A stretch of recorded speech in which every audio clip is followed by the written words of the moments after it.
You ask Tiger to solve. This deals with linear equations with one unknown. The final result is y equals -22. Let's solve it step by step.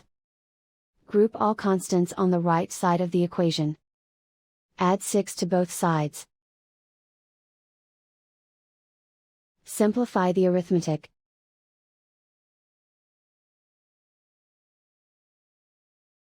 Isolate the y. Multiply both sides by inverse fraction 2 over -1. Group like terms. Multiply the coefficients.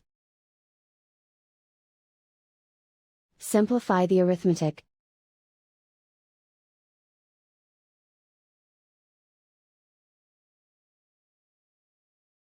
And so the final result is y equals -22.